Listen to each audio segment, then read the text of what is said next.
So maybe since everybody here is probably a jazz player, let's talk about the whole flexibility thing.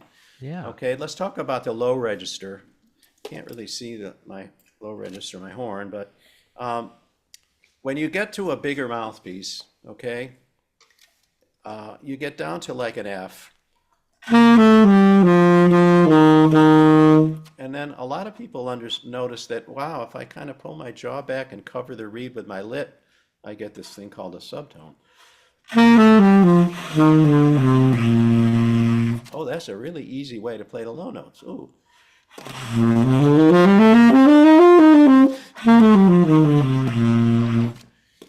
It's not consistent and you can't take it all the way up to the top of the horn, but what a great effect, because who wants to be blasting our low notes all the time when we're playing jazz? Although sometimes, next week I'm playing with Jaco Pastorius Big Band and there's a lot of rat-a-tat-tat on low notes,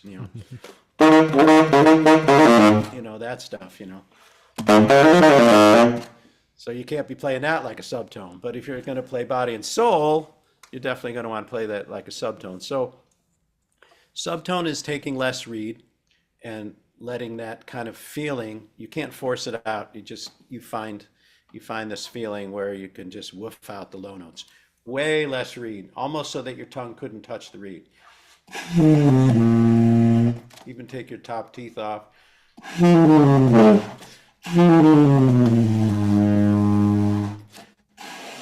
Like that. Oh, hope this didn't just start to leak. But it did. That's another thing. That happened too with the The conference. So yeah. So I just put this reed on. But this is a lesson. I'm not going to take the time to fix it because it's not that bad.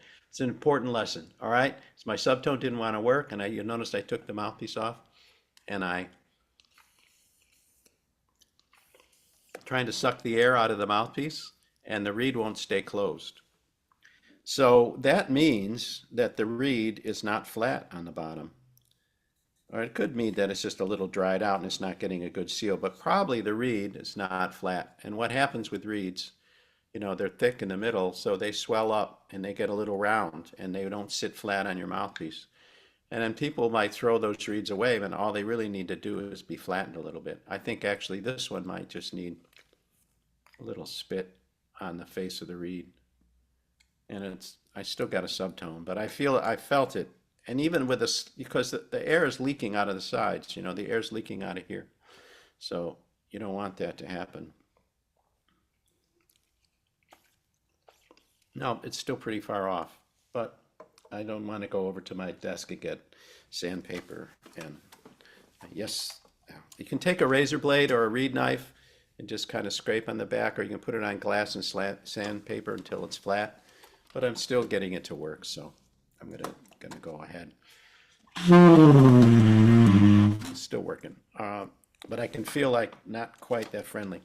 So, but that idea of going from a full sound to a subtone. So if I keep more mouthpiece in my mouth when I hit that F and sing down and play the full sound low register,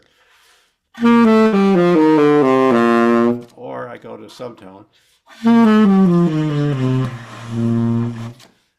And I would like to be able to go from a subtone even to a full sound. See, the subtone is the last thing works when your reed is leaking. I got to work a slightly less low note.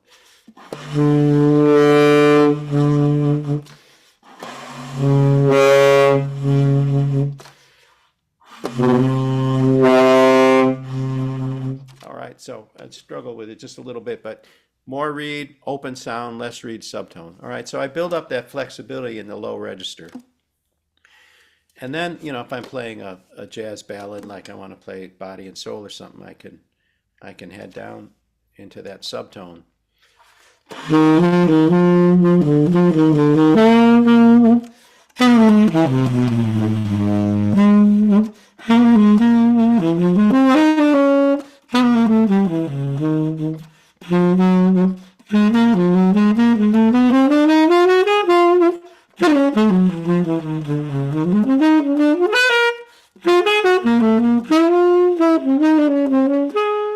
Then the higher notes, notes, a little more mouthpiece.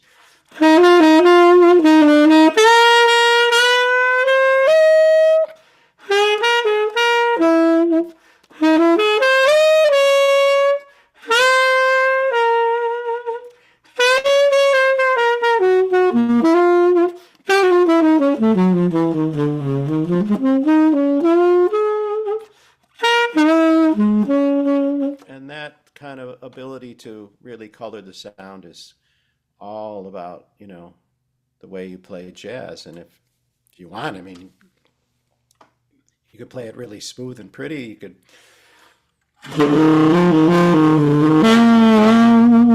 I'm growling a little bit, cover a little more reed.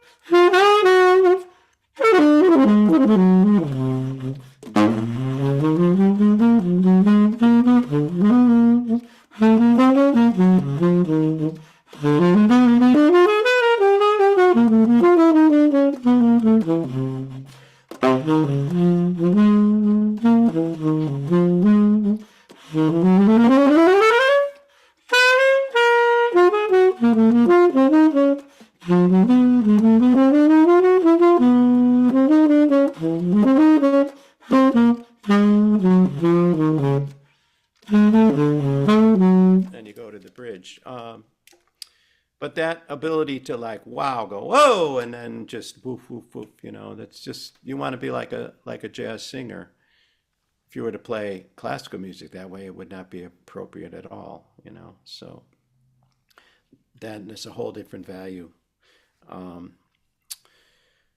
So that, yeah, we're trying to build that flexibility, and all the exercises that I gave you are going to help get you in that direction by isolating some of these different elements, of the saxophone.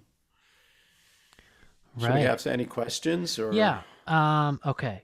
One thing that I wanted to ask you that I've been trying to remember. I remember that we did a master class one time, and or a studio class, and you had talked about checking the different sides of the reed, like where you just play one side, right? And we had thought that if you whatever side you're playing on is the side you're testing, but then you had mentioned that you were speaking with somebody fairly recently, and they said it's actually the opposite side that you have to work on or something. And I kept trying Yeah, to remember what that. Do you remember what that was? yeah, I do remember because it's true, and it's a little bit counterintuitive. Yeah. Um, so, if you have a bad read, it not necessarily, uh, you might not turn it into your best read, but you can definitely make it playable because some reads are not balanced. All right. Some reeds are stiffer on one side than on the other. Um, a quick way to tell that, and I think this is a pretty good read, but you blow into this side, you blow into this side. See, they sound the same. You can also move the reed like off to one side of the mouthpiece and to the other side. But the point is, one side will be bright and buzzy, and the other side will be dead.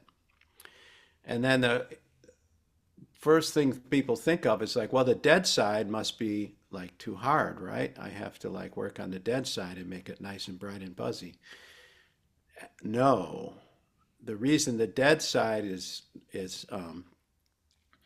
not bright and buzzy or not responsive is because it's the soft side and it's not springing back open as efficiently as the other side. So the harder side is the side that's popping back open and giving you that nice crisp sound, and the softer side is giving you the dull sound. So if the reed is balanced, you actually, and you can take it off, and usually you can feel it. You just, bend it with your finger Watch. Hmm? a little on either side, and you can feel it like one side, probably the side that played brighter, is harder. You'll feel it. Then you can, I like this reed thing from a guy named Ridenour. It's like some sandpaper on a foam, and I put it on a piece of glass, and I work on that one side and soften it up. But you could use a razor blade or a reed knife or that reed gig thing, which is just a glorified razor blade. And you kind of work on this ear. Don't get too into the tip. Just kind of work on this side and blend it in. That's another whole art, and that's a really hard thing to teach online because you have to really see well. But you will find 9 out of 10 times, unless the reed is really messed up, that when both sides play a little dull, but the same, that when you play right down the middle of the reed, it plays great because it has to be balanced. Hmm. But yeah, go for the side that's brighter, not the side that's duller, and confirm it by feeling the bending of the reed. You'll feel it. You can feel that one side is mushy and the other side is much stiffer. So it makes sense when you stop and think about it. Right. Wolfie Tane taught me that. Ah, okay. Right. And isn't that the mouthpiece? Yeah, Yeah, maker. yeah. Yep. And then he it used to be Wolf Tane mouthpieces. Then it became the Barry mouth, Bari. Mm, And then mm-hmm, I think that he sold that. Probably not alive anymore. mm. Well, we've All got those guys were in Florida. Yeah, we're getting to that time. yeah, well, we've got a question real quick here from Jamie. He said that since you had touched on the doodle tonguing and Oh yeah. practicing tonguing off on the side of the reed, he said that he has the mouthpiece at a bit of an angle, and he assumes that is okay as he can't figure out how to get the corner of the reed or half the reed any other way, like if the mouthpiece is on straight, for example. Any Well, suggestions on how to get the tongue kind of to I do mean, what you want? when I doodle tongue, your tongue. Just before we go there, your tongue is really important. It's you know all the syllables that you can speak, you can put into the horn, right? So, like I said before, there's L tongues and D tongues and T tongues, and um, it's all stuff that you want to work with. But when I do the L tongue, I move my tongue to the left side a little bit, so I'm kind of tonguing the ear, and I'm just thinking like I'm saying L, L.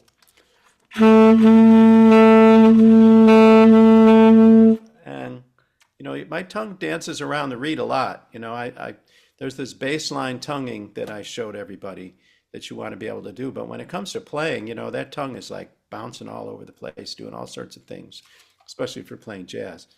But it's really way over there on the left side, my left side of the ear, the ear of the reed. And you should be able to play anything, with your tongue on the reed. If you can't, then your tongue it's just not, it's too hard, or it doesn't have the right place.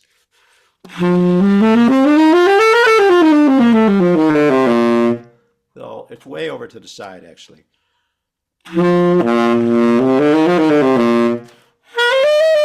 And I played high up to F, low C, okay. So that's the L tongue. So when we say doodle tongue, doodle, loodle, loodle, loodle, right? Doodle, loodle, loodle, loodle, and that's exactly what I'm doing on the reed. Everything I say is what I'm doing on the reed. It's like just I'm talking like I normally talk. Um, that's why it's anything that you do that impedes your voice. If you think you're supposed to do something and you have the horn in your mouth and you feel like you're standing on your head and it's impeding your voice, it ain't the right way to play the saxophone. Everything you should do should feel very, very vocal and very normal and very speaking-ish. The horn just goes in there. You close your mouth. You don't smile. Pull your lip way in. It's just like it's very, very natural. So that's where that comes from, and you can just kind of go from the L. So, I move my tongue more to the center and get the back up a little higher, even higher than normal, and start to get that tit, tit, tit, tit, tit instead of the L, L, L, L, L. So it's just like going L, L, L, L, D, D, D, D, D, D, D, D, D, D, D, D, D, except the roof of your mouth is the reed. Treat the reed like you treat the roof of your mouth when you're talking. Right. And it's important that you're reaching across the reed when you're doing the doodle tongue and not trying to tongue the Yeah, half of the same side. That doesn't work so well. no, I can't. Yeah. It's not very practical to tongue right in the center of the reed and try to doodle tongue. I don't Right. think that, at least Or not for me. or the side uh it's still Well, just I'm tongue the tonguing, side, but yeah, it's still yeah. the mouthpiece goes in my mouth at a little angle, as you see, Hmm. So I'm at that corner. Very few people, the mouthpiece goes in their mouth completely straight. Hmm. Hmm. And to be honest with you, for making a sound, it doesn't matter um, where the mouthpiece is. That your embouchure, you shouldn't be so dependent on your embouchure.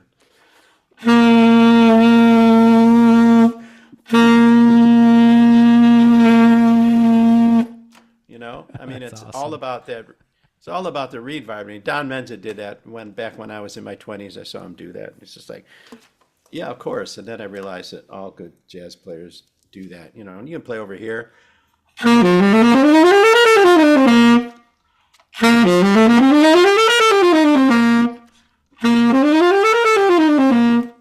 Because the reed has to vibrate, and you're not constricting it. You can't constrict that reed. You got to let the air do the work. You got to let your voice and the air do the work. Right. And then there's that other thing where you lift the top lip off. Oh, that's really good. Yeah. Oh, thank you.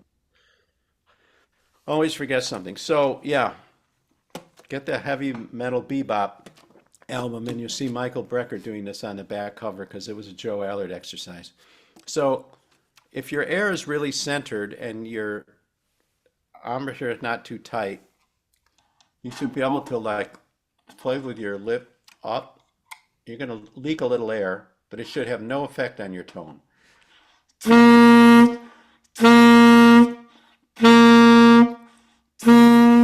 It's just I hold it up.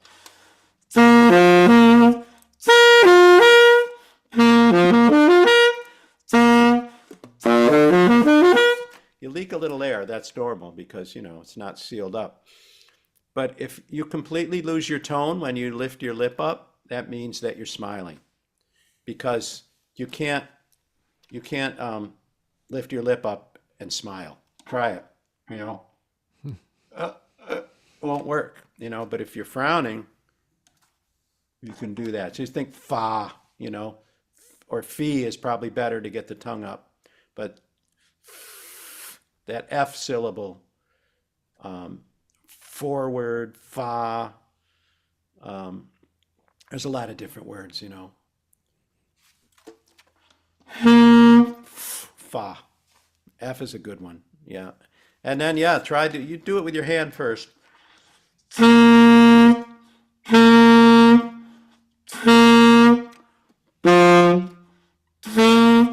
Sorry. I don't know why I want to change my fingers, but whatever.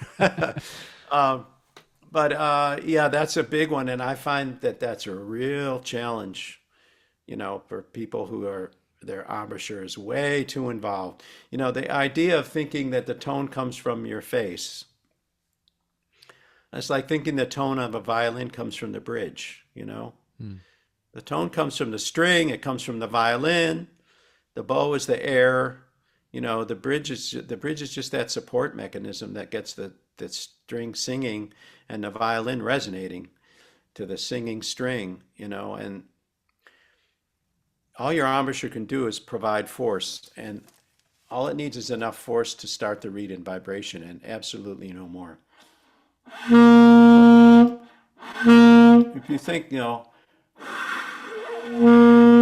do that, just like air, and then just lift up your jaw until you just first get a sound. That's all you need.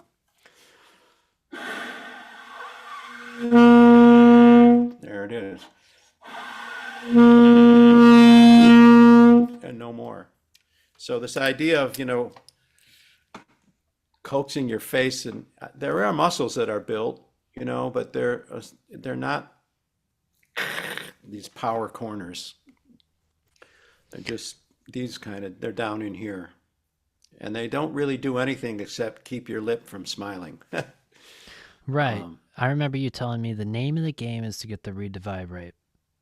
yep, that's the name of the game. And of course you have to have a good reed. That's another whole subject. Right. And the reed has to vibrate, and the mouthpiece has to be compatible with the reed, and there's a lot of stuff going on. But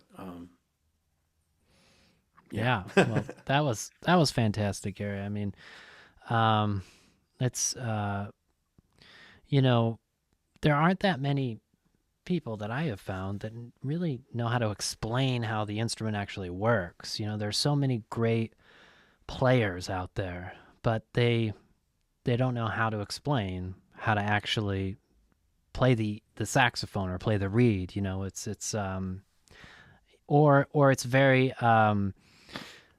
ethereal type topics of like sound and things like that. It's like no, there's not as many tangible exercises out there hmm on working like the articulation thing. It's like being able to build up the exact steps of how to efficiently and effectively articulate is like huge, and like not nobody, but like it's a topic that is yeah, very seldom explained in a tangible manner, like with specific exercises that actually work. So it's always a pleasure, always revealing. I was remembering that lip off the teeth thing, and yeah. That's another that's a good one. tricky Yeah, one. That's a tricky one. it's a good one. I mean, I always forget something because you're compressed into an hour, but Yeah, yeah, and you can only do so much online. But right. yeah, Yeah. Well, I'm going to include some links so that it looks like people are already picking up your book from the masterclass. So I'm going to include some links that'll lead to your website, to the books, of course, the replay video, handouts, all of that good stuff. And I can't thank you enough for doing this. It's been such a pleasure as always. my pleasure. And I didn't play much, but if you want to hear me play, there's plenty of stuff on my website, garykeller.net, and a lot of different styles. And yeah, there's plenty of stuff up there. But I'm a teacher. That's been my life. That's what I love to do. Well, it certainly shows, and it's definitely changed my life for sure. And I know many other players that I run into all the time that remember all of those quality lessons and tips and life-changing moments and all throughout the years. So I'd love to do it again and love to get into. We've already got some requests on hearing more about the stuff that you approach in the book. And the hmm theoretical stuff and the different sounds. One thing that I did want to mention about the book, your book, that I found super helpful that I go back to all the time, and now I teach jazz theory, is the piano voicings for each of the Yeah. chords, because oftentimes I'll go through and you'll learn, okay, well, a Phrygian scale technically works on a minor 7 chord, and yes, that's true in a certain context, but that's not really the Phrygian sound that we're looking for. hmm And my first source always is let's see what Gary's got in there, and with all the proper voicings to actually communicate the sound of that chord or of that scale. So yeah, so much useful information there, definitely. Yeah, whole different thing. Yeah. We'll get the piano on the video and go for that. All right. Awesome. Okay. Well, I'll leave it at that. Thanks again, Gary. Thanks for everybody for attending, and of course, everybody watching. And we'll see you on the next one. Happy practicing.